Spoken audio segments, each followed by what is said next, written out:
Hai, selamat pagi. Di video kali ini aku akan nunjukin salah satu aktivitas laboratorium aku, di mana aku akan menganalisis kadar urea dalam urin dengan spektrofotometer UV vis. Pertama, alat dan bahan sudah aku siapkan di dalam keranjang supaya mudah dijangkau saat kerja. Kemudian, sebelum kerja, pastikan alat-alat dibilas dulu dengan Aquades ya, supaya sisa-sisa air keran dan mineral-mineralnya tidak bercampur dengan bahan kimia yang nanti kita gunakan. Kamu nggak harus kok menggunakan banyak Aquades untuk membilas, yang penting seluruh bagian alat terbilas dan kemudian Aquadesnya dibuang ke gelas limbah. Nah, karena alat-alatnya cukup banyak, so wait, let me do it in a super fast way.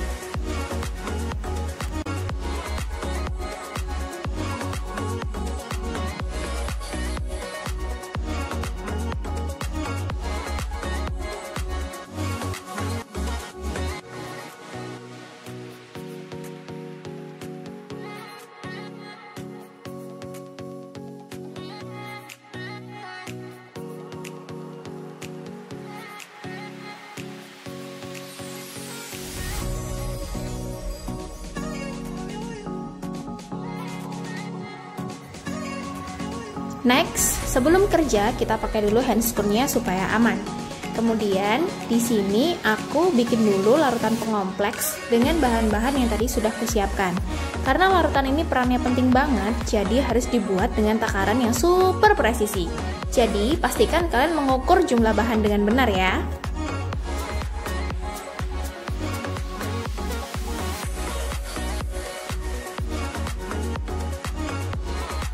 Setelah semua bahan tercampur, aduk dengan batang pengaduk sampai semua padatan larut.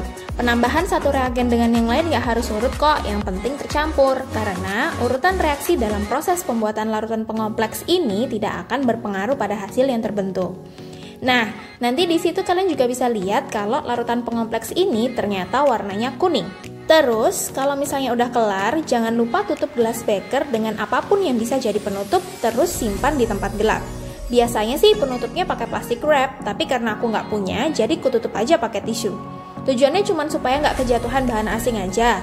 Dan karena tadi salah satu campurannya adalah etanol 96%, supaya nggak menguap, jadi ya aku tutup. Ya, meskipun penguapannya nggak yang heboh-heboh juga sih, cuman sekali lagi, larutan pengompleks ini sifatnya cukup sensitif dan karena perannya dalam analisis penting banget, jadi lindungilah dari kontaminan. Nah, biasanya kita menyimpan larutan pengompleks di tempat gelap. Tujuannya supaya terhindar dari cahaya berlebih yang berpotensi untuk merubah sifat dari larutan pengompleks tersebut.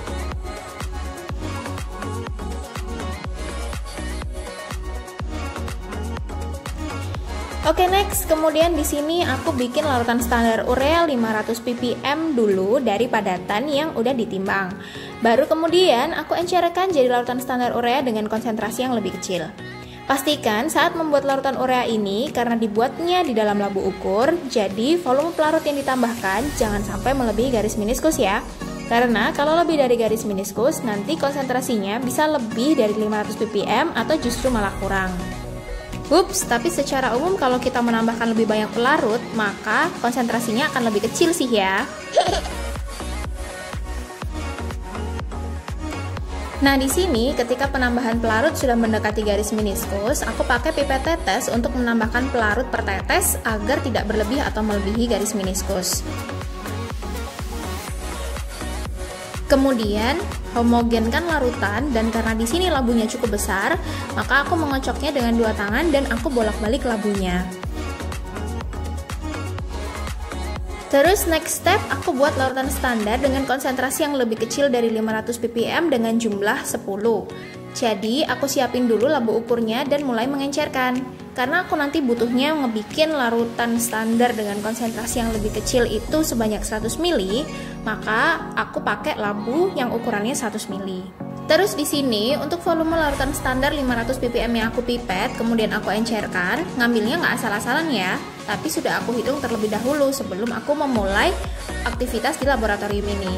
Nah, karena prosesnya lumayan lama, mungkin aku cepetin aja ya di bagian ini.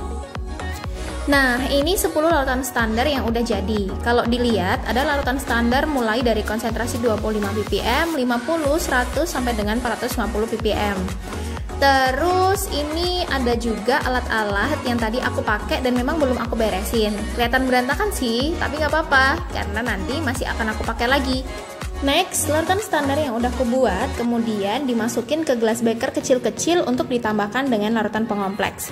Nah, kalau kalian bisa lihat di depan labu itu ada glass beaker kecil-kecil yang nantinya akan aku jadikan wadah sebelum larutan standar ini aku tambahkan dengan pengompleks. Nah, sekali lagi karena sampelnya banyak banget, jadi mari kita lakukan ini dengan cepat.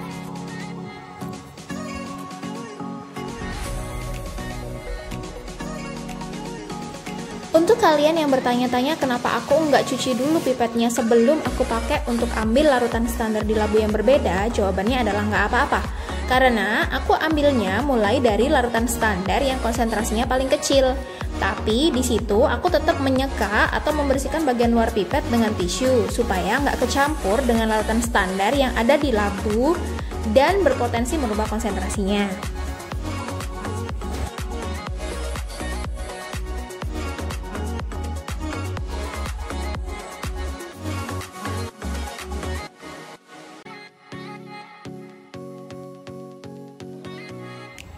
Next, di sini aku mulai ngelabelin glass beaker sesuai dengan konsentrasi dari masing-masing larutan standar yang udah aku buat, supaya nggak bingung atau ketukar waktu menganalisis nanti.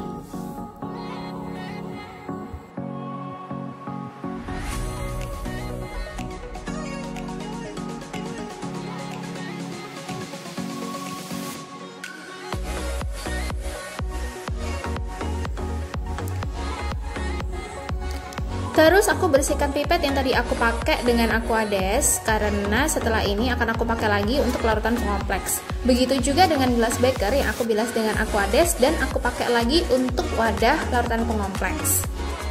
Untuk tahap ini pastikan alat benar-benar bersih dan terbilas seluruh bagian dalamnya dengan Aquades ya, karena kalau nggak gitu bahan-bahan kita akan terkontaminasi oleh bahan-bahan sebelumnya.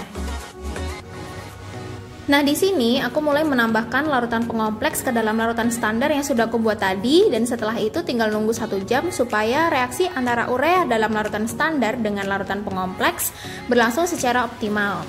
Baru kemudian kita analisis sampel-sampel ini dengan spektrofotometer UV vis. Oh iya, kalau bisa selama didiamkan 1 jam, sampel tidak terpapar cahaya berlebihan ya. Kalau aku sih biasanya aku simpan di tempat yang gelap, tapi kalaupun enggak juga nggak apa-apa, asal tidak terpapar cahaya secara berlebihan aja.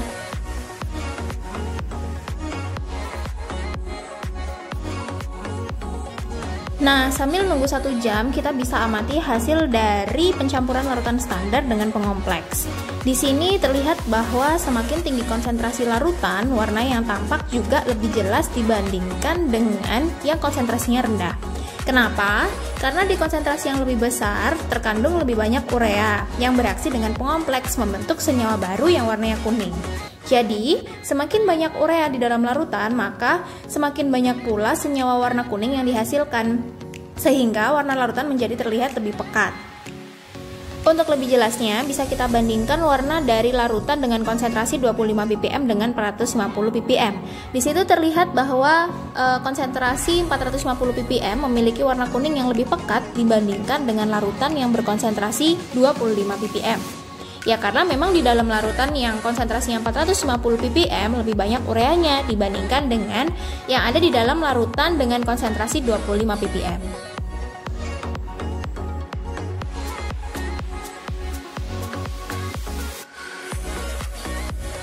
Kemudian setelah 1 jam berlangsung, aku langsung analisis sampel dengan spektrofotometer UV vis. Eits, tapi pertama-tama kita harus nyari dulu panjang gelombang maksimumnya.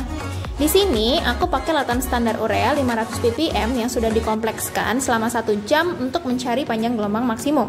Caranya gampang. Pertama, kita masukin dulu larutan standar ke dalam kuvet, terus kita masukin ke dalam alat. Jangan lupa sebelum digunakan, kuvet dibilas dulu dengan Aquades, terus sebelum dimasukkan ke alat, kuvetnya dilap dulu dengan tisu. Nah, di dalam alat sudah aku masukin juga belangko yang sudah aku ukur absorbensinya. Jadi, kita tinggal analisis aja.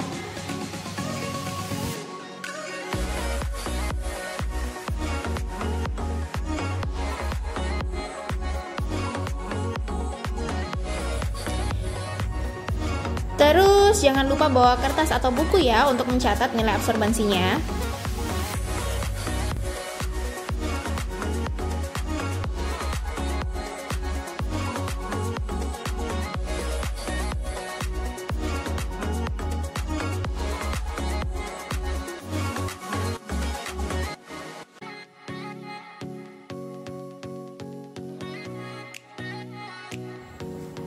Nah, ini adalah penampakan dari alat spektrofotometer UV vis digital yang cara kerjanya sudah lebih simple daripada yang lama.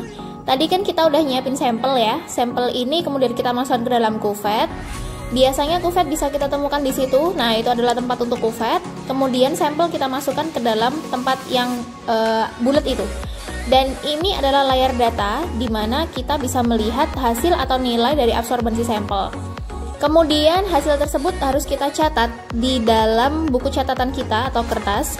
Kalau di sini terlihat bahwa pada panjang gelombang 410 nilai absorbensinya adalah 1,591, untuk panjang gelombang 415 absorbensi 0,960 dan seterusnya. Ini untuk sampel yang konsentrasinya 500 ppm. Nah, kemudian di situ ada beberapa tombol, yang ini adalah set nanometer atau ketika kita akan merubah panjang gelombang. Misal tadinya kita 420, kemudian kita ingin menggunakan panjang gelombang 425, maka kita ketik di situ dan kemudian kita pencet set nanometer. Maka panjang gelombangnya sudah berubah dan serapan dari larutan standar juga berubah. Yang tadinya 0, bla bla bla, kemudian sekarang adalah 0,448. Nah, itu kemudian kita catat juga di dalam buku catatan kita, dan itu adalah data yang kita peroleh dari proses analisis ini. Kemudian next kita ubah lagi panjang gelombangnya menjadi 430, dan di situ bisa dilihat bahwa absorbensi dari larutan standar 500 ppm jadi 0,366. Sebenarnya tujuan dari mencari panjang gelombang maksimum itu adalah mencari panjang gelombang yang mana absorbensi dari sampel tersebut atau larutan standar tersebut itu tertinggi. Jadi ketika pada panjang gelombang tersebut nilai absorbensi dari larutan standar itu paling tinggi, maka panjang gelombang tersebut disebut sebagai panjang gelombang maksimum. Kalau dari data ini bisa dilihat bahwa pada panjang gelombang 410 nilai absorbensinya itu tertinggi, yaitu 1,591, maka kita tetapkan 410 sebagai panjang gelombang maksimum yang nantinya akan kita gunakan terus-menerus saat kita menganalisis larutan standar yang lain dan juga sampel urin kita.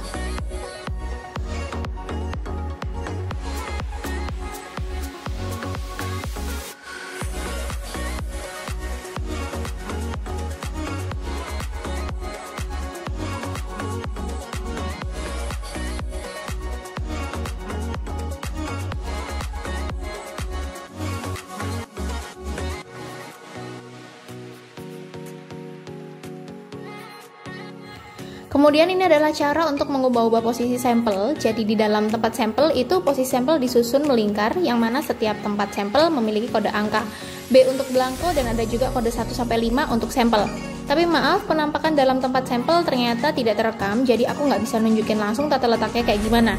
Tapi kurang lebih mirip dengan gambar yang aku buat sih. Nah, kemudian itu aku memencet tombol 5, yang artinya alat sedang menganalisis sampel di sel nomor 5 atau slot sampel nomor 5. Nilai absorbensinya sampel di slot tersebut adalah 1,389. Next, tahap terakhir dalam aktivitas laboratorium adalah beres-beres. Jadi kalau misalnya kita sudah selesai kerja, pastikan semua yang tadinya kita gunakan dibereskan dan dicuci.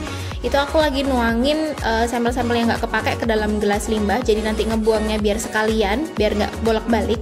Kemudian setiap label yang tadi aku taruh di gelas dan labu juga aku lepas supaya nanti nyucinya lebih gampang. Terus untuk mempersingkat waktu, biasanya aku nyiapin keranjang juga yang aku gunakan untuk membawa alat-alat yang mau aku cuci. Jadi nanti nyucinya sekalian, dan setelah dicuci juga akan aku taruh di keranjang. Jadi ketika mengembalikan ke tempatnya juga akan sekalian jadi satu, supaya aku nggak bolak-balik dan juga alatnya lebih tertata.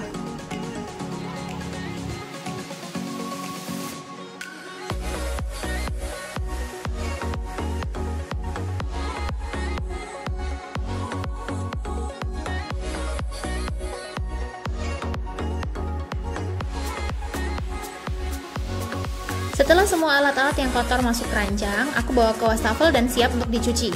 Terus limbahnya juga aku buang ke tempatnya dan meja aku bersihkan dengan lap basah supaya tidak ada sisa-sisa bahan kimia di atasnya. And yes, mungkin segitu dulu untuk video hari ini. Semoga bermanfaat dan terima kasih sudah menyaksikan video ini dari awal sampai akhir. By the way, aku tadi mulai masuk lab jam 8 dan sekarang sudah jam 2. Jadi memang udah waktunya pulang dan sampai jumpa.